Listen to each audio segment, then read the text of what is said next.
Bonne nouvelle pour la rentrée académique 2022-2023, l'École supérieure d'administration, d'économie, de journalisme et des métiers de l'audiovisuel ESAE vous ouvre les portes de ses différents sites. À Gbedjourmende, à Bomé-Calavi, à Kpakpa et même à Parakou, l'université ESAE vous offre des bons d'études et des demi-bourses dans toutes ses filières en licence 1, 2 et 3. Et pour les 100 premières inscriptions en master 1 et 2, bénéficiez des demi-bourses. Nouveau bachelier, vous avez au moins la mention assez bien, inscrivez-vous vite à ESAE et bénéficiez d'un bon de 50 000 francs CFA. Étudiants, étudiantes et nouveaux bacheliers, payez 200 000 francs CFA en sciences de gestion, sciences économiques, sciences juridiques et en administration des affaires en licence 1, 2 et 3 et 500 000 francs CFA en master 1 et 2, 250 000 francs CFA en administration générale, administration des finances, journalisme et métiers de l'audiovisuel en licence 1, 2 et 3 et 600 000 francs CFA en master 1 et 2. Alors, inscrivez-vous vite et profitez des offres exceptionnelles mais également d'un enseignement de qualité à l'université d'excellence ESAE. Infoline 90 93 65 21 ou le 98 98 14 00. ESAE, l'excellence à un nom. Amis sportifs, bonjour. Le week-end écoulé, les rectangles verts ont vibré au rythme du football féminin. Dans la poule A, AS Les Lionnes tiennent en échec les filles venues de Parakou Elite AC sur un score d'un but partout. AS Gamia bat AS Galaxy sur un score de 2-0 au stade municipal de Parakou. Léopard d'Abomey bat Phoenix FC par 3-0 et reste seul à la tête du classement avec 12 points en 4 matchs. Dans la poule B, le promu Asaba a battu sur le terrain synthétique du campus d'Abomey-Calavi les Gazelles sur un score de 2-0. Blackstone est battu pour une énième fois sur ses propres installations par Dynamique FC sur un score de 2-1, pendant que Dynamique FC enregistre sa 3e victoire en 4 matchs et pourchasse les championnes en titre. Blackstone garde jalousement sa dernière place avec 0 points.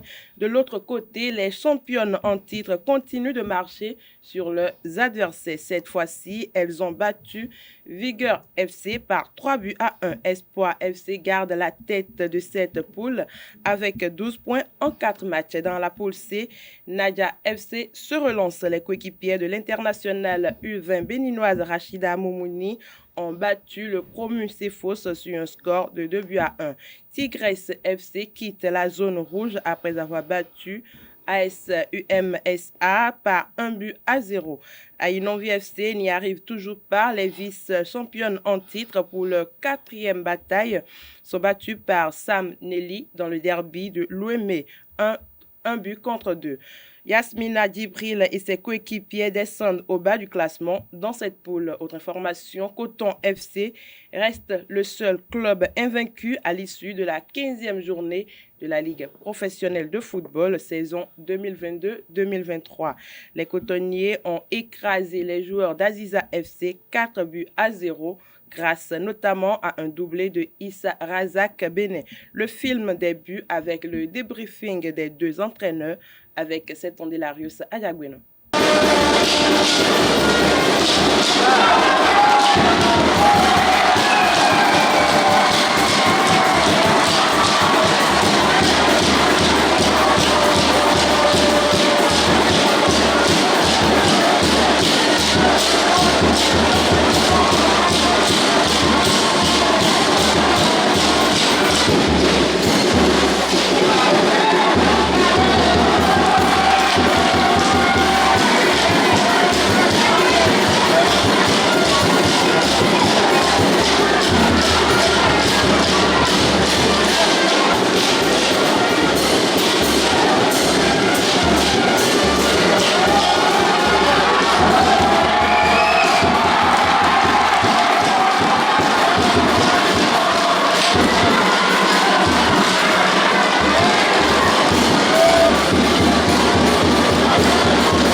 ce soir, à la maison, il fallait enchaîner les matchs que l'on faisait précédemment. Bon, en plus, il y a eu un peu la manière. Et puis, malheureusement, on a marqué aussi des buts. Donc, c'est ce qui nous manquait dans les dernières rencontres. On se faisait peur jusqu'à la fin. Là, il a fallu attendre le début de la deuxième mi-temps pour se rassurer un petit peu. Et je pense que les gars, ils ont mis le maximum d'ingrédients pour essayer naturellement de marquer un maximum de buts. Et je pense que c'est intéressant parce que quand on voit qu'on peut poser le ballon, qu'on peut faire courir l'adversaire, qu'en plus de ça, on profite des espaces et puis qu'on peut marquer des buts, et ben c'est super. Très très difficile pour nous, ben, on ne peut rien faire, ça continue à travailler. Les enfants ils ont fait ce qu'ils vont faire, ça reste de nous le technicien pour aller savoir comment on va jouer, aborder le prochain match. Quel joue c'est collectif, il n'y a pas de milieu de terrain ou bien défensif, c'est tout le monde qui a joué, c'est le football, ça peut arriver. Donc on va continuer à travailler jusqu'au bout. J'ai appris à voyager. J'ai appris aussi à ce que les gens soient très critiques. Pour moi, vous savez, il n'y a pas un match facile. Est-ce que vous pensez que quand on a joué contre Sitatunga et qu'on a fait 0-0 ici, ça allait être pour nous un match facile et qu'on allait gagner? Pas du tout. Donc aujourd'hui, les joueurs ont montré pendant 1 heure que l'adversaire était de qualité parce qu'ils se sont bien accrochés. Et c'est sûr que quand on marque 2 buts en 2 minutes, ben, ils en prennent un coup derrière la tête. Donc c'est pour ça que le 4-0, c'est vrai que ça fait cher. Mais bon, une fois qu'ils avaient le 3, ils ont un peu baissé les bras. Donc c'est un peu logique. Mais pour moi, vous savez, il n'y a jamais de match facile. Le match facile, il est quand on regarde le tableau d'affichage et qu'à la fin, eh ben, il y a marqué 2-0, 3-0, 4-0. Et encore, c'est pas parce que tu marques des buts que le match a été facile. L'information n'est pas encore officielle, mais certaines sources indiquent qu'une réunion d'urgence au sein de la Confédération africaine de football s'est tenue pour statuer sur le cas du Maroc. En effet, pour des raisons politiques, le royaume chérifien a refusé de participer à l'actuel championnat d'Afrique des Nations en Algérie. En conséquence, le comité exécutif des compétitions aurait décidé d'exclure le Maroc de la prochaine Coupe d'Afrique des Nations. Rappelons qu'en 2015, le Maroc avait été exclu des CAN 2017 et 2019 pour avoir refusé d'accueillir l'édition 2015 de la compétition. Si une telle sanction se confirme, ça portera un coup fatal aux Lions de l'Atlas qui se sont beaucoup illustrés lors de la Coupe du Monde 2022. Le pays s'est hissé à la 4e place derrière la Croatie, la France et l'Argentine. Il s'agissait là d'une première pour un pays d'Afrique. Pour finir, au Gabon, le désormais regretté Sylvain Edou a trouvé la mort dans un match du championnat amateur. Sa formation de Missimba FC était opposée à Aigle de Belinga sur les aires de jeu de Makokou. Selon les informations rapportées par le journaliste Freddy Koula, le jeune Sylvain était remplaçant au cours d'envoi de cette rencontre. En deuxième période, le joueur a effectué son entrée pour disputer les dernières minutes de la rencontre. Quelques instants seulement, le joueur s'effondre sur le terrain tout seul.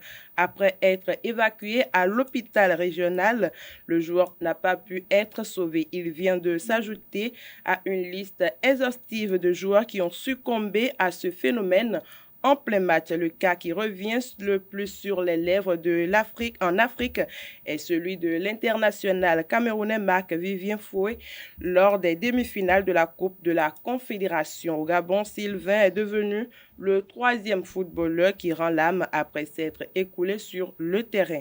Bro Apanga en 2017 et Herman Tisga en 2019 étaient les 2 premiers cas. Ces derniers sont tous morts d'un arrêt cardiaque. C'est tout pour la page des sports de ce matin. Merci pour votre attention et à très bientôt.